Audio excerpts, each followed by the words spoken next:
Hey, American contractors, viewers of the American Contractor Show. I'm here with John Dye at Win the Storm, and I have to tell you, anyone that is associated with American Contractor Show, you are a badass. Big shout out to American Contractor Show. If you don't know, you definitely need to check out the Storm Summit. They're doing it in excellence. Check them out.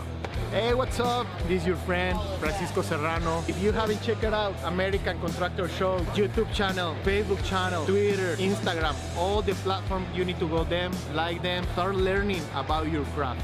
Hey, I'm Matt Danskin with Restoration Referral System. Check out the American Contractor Show. The truck that they've got is awesome. Everything else that they have going on.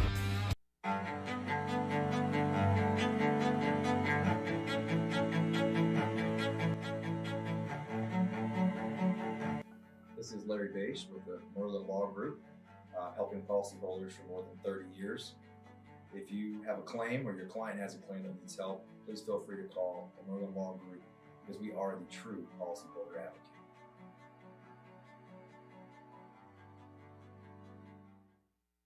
C3 was eager to help us, and even whenever we weren't giving them work, they were still eager to give advice. The things that they were putting out for the pertaining from DMO to RFG and giving that to the industry and not charging anything for it, I thought was really cool.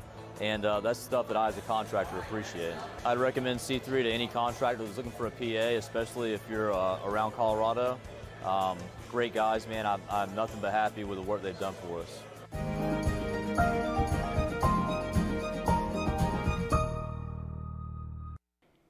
Good afternoon, everybody. I'm meteorologist Andrew Myers, bringing you guys your daily hail forecast, sponsored as always by C3 Group, Merlin Law Group, and American Contractor. Go ahead and check them out in the description to this video. So we had a windy day yesterday through the southeast. I'm sure you guys through Mississippi, Alabama, Georgia are not surprised to hear that. Got quite a few wind reports and a couple tornado reports to talk about for you guys, recapping yesterday. And then moving into today, we've got winter weather dominating most of the northern states, even some stuff out west for you guys. So we're going to take a look at that and see what we've got for you guys all across the U.S. really. And then while we wait for that winter weather to get out of the way and then our spring weather to return, we're going to look ahead into the end of the week. We're starting to see some signals that indicate we might get some severe weather, so stay tuned for that and we'll talk about what we could see later on this week for severe weather. But yesterday was our last shot at that, and check out all these wind reports that happened through the southeast all the way up into Kentucky. We got ample reports of damaging winds going around through the southeast yesterday, even got a couple of tornadoes, one through Louisiana, a report right there in Tennessee, and a couple of subsevere hail reports to go along with it. So pretty crazy day for severe weather as we had that first cold front that just ripped through the eastern U.S. And we could see that again towards the end of the week, and we'll circle back to that here in a moment. But moving into today, we've got a pretty cloudy day across most of the U.S., all across from the Midwest all the way down into the desert Southwest. Got cloud cover moving through. The two areas that we're looking at specifically for winter weather into today are going to be through the Pacific Northwest here. We've got that cloud cover that's keeping us nice and cool, and we could start to see a wintry mix moving through, so we could see some ice accumulations. We'll talk about that. And then over through the New England states, specifically New York, we'll start to see some lake effect snow that's going to begin to move eastward into the state, and we could have some snowstorms for you guys to take a look at here in a moment. But that's what we got for our main severe weather or wintry weather into today, and then we're going to take a look, like I said, at severe weather later. But we've got cool temperatures, no surprise there, across most of the nation, sitting below freezing for most of us, and then getting down into the 50s once we move all the way down south into Dallas, only 62 at Houston.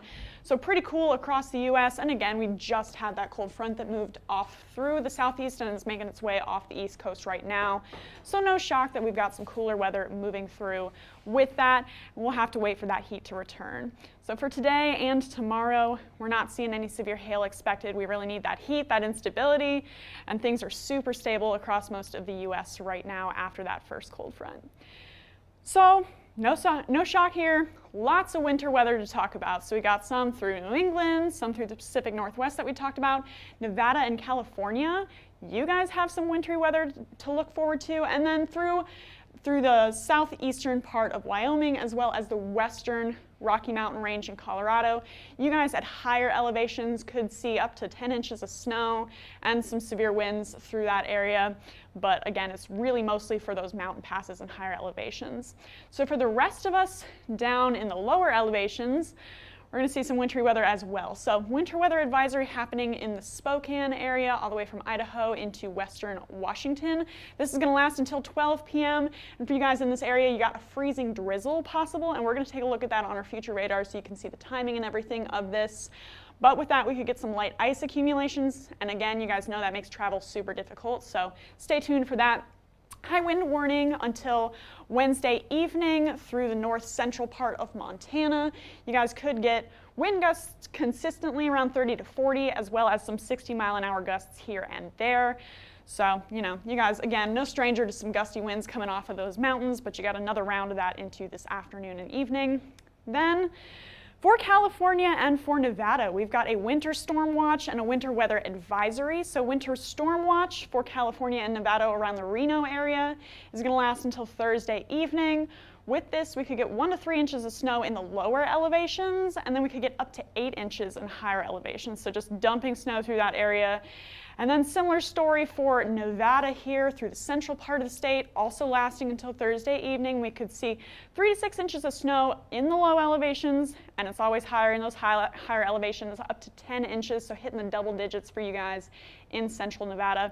And you guys know that snow, again, just makes travel really difficult, so make sure that you guys are prepared for that. Chain up, get ready for whatever you need to do as you travel through those areas.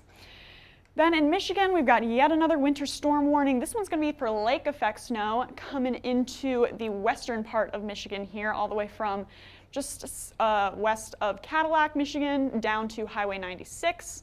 We could see 2 to 5 inches of lake effect snow through upper Michigan, 1 to 3 inches in the lower part of the state. So really we're going to get just dumping again snow through the northern part of Michigan. That's going to last until Wednesday evening as well.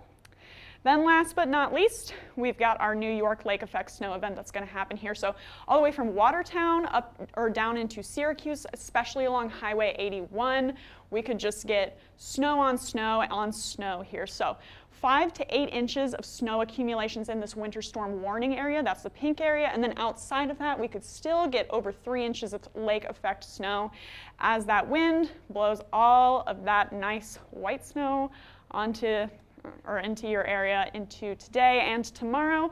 This is going to last until 10 p.m. for the lake effect snow event, but you still could see a flurry or two after that. So moving into our future radar, this one's going to be for our New York risk. So this is all going to be snow coming off of the Great Lakes here over Highway 81. Again, that's really going to be our central corridor for that lake effect snow, since that's right where all of that is tracking right now. That's going to continue through the evening and overnight hours. And then by 6 a.m. tomorrow, things have shifted northwards over to Watertown. But again, Highway 81, still that area is not out of the thick of it for getting some snow into tomorrow morning. So it's just going to keep snowing over you guys. Again, you're no stranger to it. You got this covered, but make sure you're prepared for that into today and tomorrow. Then moving into our Pacific Northwest risk, that's a little bit of a different story because with ice, there's really no getting around that makes things really difficult. So we're going to start out with mostly snow through Montana here. This is by 6 p.m., but we've got this wintry mix over Idaho near the Missoula area.